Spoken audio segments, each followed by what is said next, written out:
안녕하세요, 여러분. 반갑습니다. 이신동입니다. 우수한 아이들, 새해에도 정말 아이들 잘 지원해서 그 아이들이 가지고 있는 능력을 100% 발휘할 수 있도록 도와주는 것이 바로 영재교육입니다.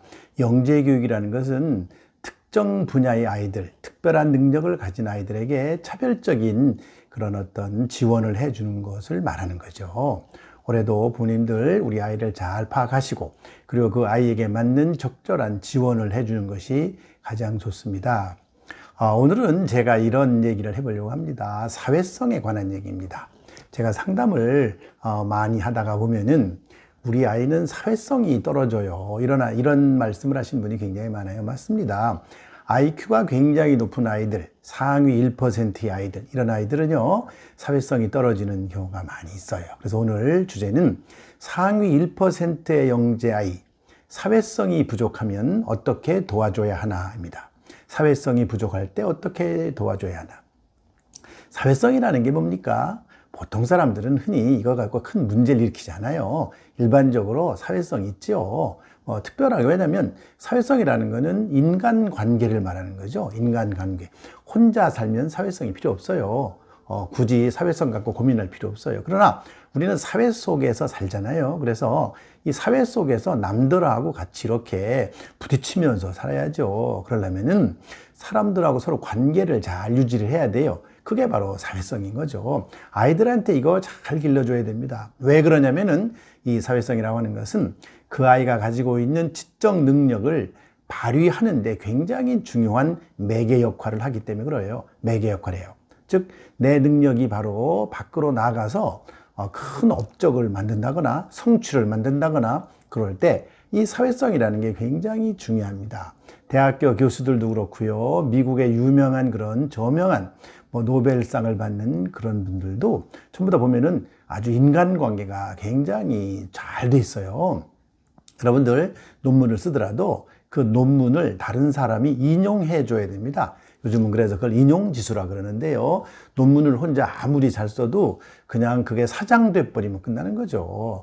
힘들게 썼는데 아무도 봐주지 않는다. 그러면 사실 그게 의미가 없죠. 물론 그 논문에 가치가 있으면 사람들이 찾아오겠지만은, 그러나 그거 외에도 사람들이 좋은 관계를 유지하는 사람에게는 파급 효과가 큰 거죠. 그렇습니다. 모든 게 그래요. 학자로 나간 길뿐 아니라 변호사가 된다든지 의사가 된다든지 무슨 정치가가 된다든지 여러 법조인이 된다든지 다 이 사회성이라는 것이 굉장히 중요한, 그 아이가 가지고 있는 능력을 키워주는데 중요한 매개 역할을 한다는 거죠. 그래서 이런 인간관계 형성에 어릴 때부터 사실 문제가 발생하면 안 되겠죠. 그래서 오늘 제가 세 가지 잘 들으시고요. 요 세 가지를 한번 지켜보시면 많은 도움이 될 거라고 생각을 합니다. 그래서 첫 번째는요. 일단 제일 중요한 거는 뭐냐? 또래 집단의 참여 빈도를 높여야 되는 거예요. 요즘에 아이들이 주로 집에만 있어요. 그런데 형제, 자매 이렇게 둘, 셋이 있으면 너무 좋죠. 그러면요, 굳이 밖에 안 나가도 그 아이들끼리 거기서 사회성 형성이 됩니다. 왜냐하면 사회성 형성에는요, 여러 가지가 있어요. 규칙을 지킬 줄 알아야 돼요. 규칙을. 그 아이 그 그룹 속에서. 그런데 규칙을 안 지키고 내 마음대로 하면 안 되는 거죠. 이런 게 바로 사회성의 시작이에요. 여러분들 유치원에 가거나 학교에 갔을 때 거기 나름대로의 규칙이 있어요. 아이들 간에는 그런 게 있습니다. 좀 큰 아이들 보세요. 제가 이런 얘기를 많이 들었어요. 이런 맞는지 아닌지 모르겠지만 아이들이 그런 얘기를 하더라고요. 여자 학교에서는 이쁜 여학생은 반장을 절대 할 수 없다. 그런 얘기를 하더라고요. 그 말이 뭔가 궁금하게 생각했는데 일리가 있는 말이었어요. 사실 보면은 정말 이쁜 그런 여학생은 다른 사람들이 질투가 많겠죠? 그러니까 그런 사람은 사실은 능력이 있고 그래도 잘 반장으로 뽑아주려고 하지 않는다는 거예요.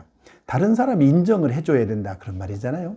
그 나름대로의 규칙이라고 하는 것은요, 명시적으로 보여지는 규칙이 있지만 그러나 명시적이지 않은, 그러니까 숨겨진 규칙도 있는 거예요. 아이들 간에, 또래들 아이, 그 규칙을 잘 따르게 만들어줘야 돼요. 그래야지 그 규칙을 따르지 않으면 안 되는 거죠. 이 규칙을 잘 지키는 거, 엄마가 그 규칙을 잘 알아야 됩니다.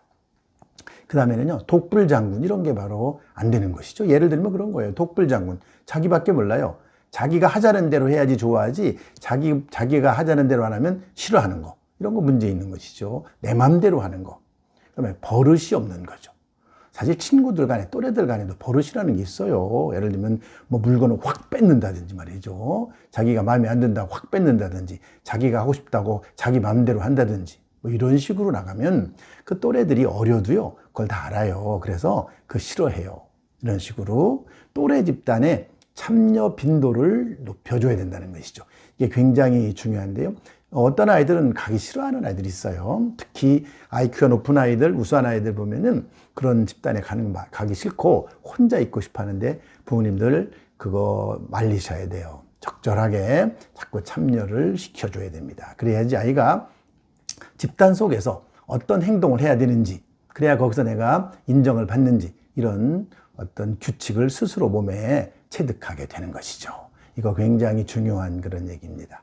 그 다음에 두 번째는요, 사실 이렇게 큰 집단 속에 들어가는 걸 부담스러워하는 형제들이 많아요. 예를 들면은 뭐 6, 7명 뭐 이렇게 있는 데 가서 하고, 뭐 그냥 뭐 유치원 같은 데 가서도, 아니면 초등학교에서도요, 그냥 혼자 책을 보고 혼자 하고. 왜냐하면 지적 수준이 높거든요. 지적 수준이 높기 때문에 그런 아이들하고 대화가 잘 안 되는 그런 사례가 많아요.